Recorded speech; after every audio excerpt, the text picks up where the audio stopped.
The Native American Face of Thanksgiving. It's an article. It was written by a woman. His first name is Julia.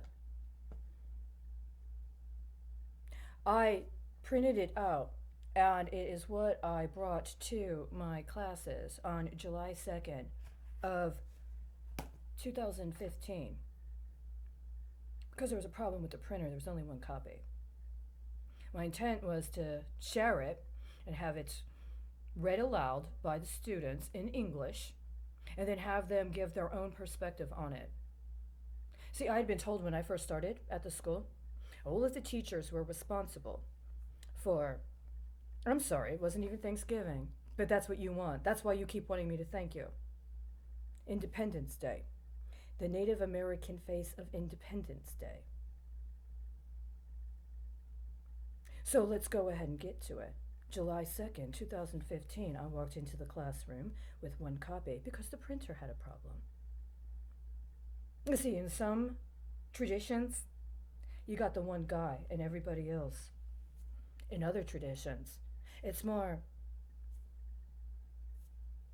dispersed, right? It's more individual.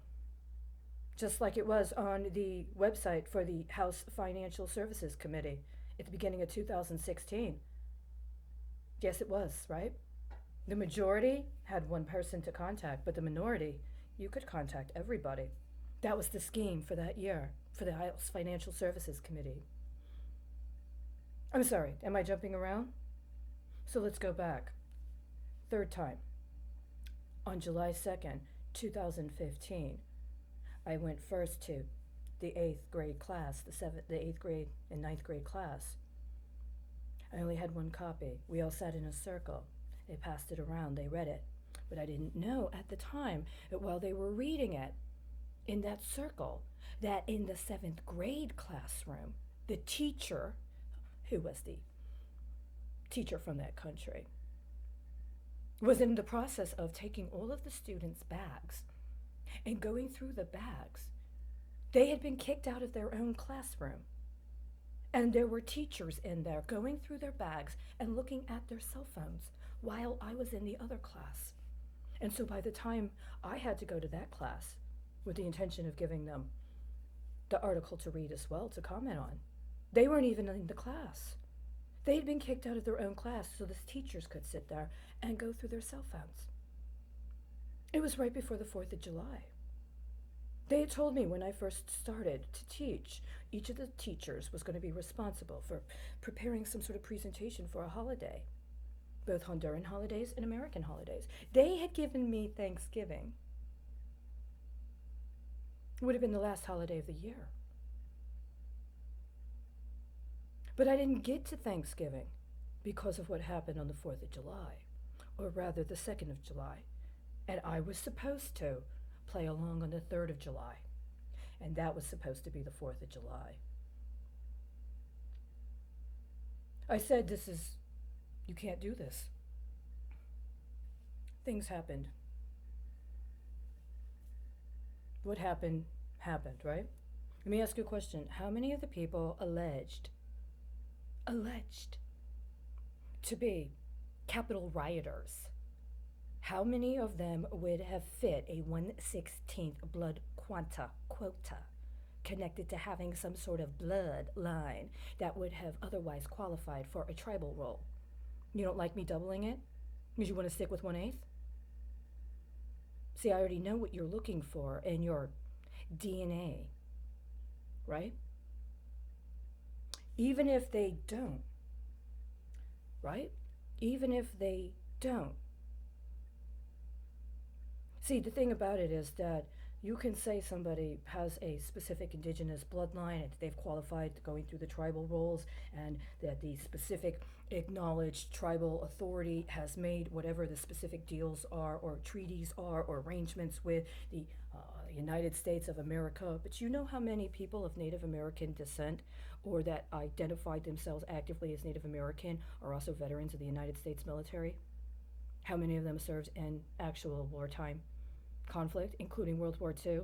How many of them were involved with shutting down Nazi death camps? You gonna do a quanta on our blood? Who's it gonna go to? Why is it important for you to look through people's private matter, to make fun of what you like or don't like, and then try to create a caricaturization of who we are and who we choose to be with each other, and then think you're entitled to visit some sort of reprisal on us because we won't play the cartoon? And then not only will we not play the cartoon, but when we play it, we let you claim the royalties and then put it into your political campaign so you can cover up for all your financiers that apparently don't have what I have, which is an understanding that yesterday was what? 6 months after the date on the issue of those pass-through certificates for Fannie Mae. Exactly 6 months. Did you make stock? Did you make another specific round of stock on Fannie Mae and Freddie Mac? See, yesterday when I evaluated the Attorney General's opinion, that could have been considered an appropriate benchmark, an appropriate payment on any sort of obligations, for instance, the state of Texas would have had. And if there had been some sort of arrangement or agreement between the state of Texas and the state of Illinois to cooperate, including on matters related to housing, as opposed to trafficking somebody who reported fraud at HUD and then trying to leverage your HUD deals that you hooked up on the down low in order to get illegal kickbacks using a mortgage-backed security scheme. What the hell would Dallas know about mortgage-backed securities fraud? Yeah, right? You see, you could say it sounds like a Mexican name. You could say it sounds like a Texas name. But if I'm not mistaken, it's... What? Are you going to choose? I'm going to tell you right now. I don't care what language you translate it into. I'm not certifying your fucking coinage. You understand? None of it was legal. That's at least 3 foreign coinage issues that don't pass the standard. And at least 3 U.S. coinage issues that don't pass the standard. All of it was illegal. And it's going to continue to be illegal until you prosecute the culprits. There is no immunity. They didn't have immunity to begin with, so they don't have it to waive to try to extort or bribe their way into a cover-up as of fucking today.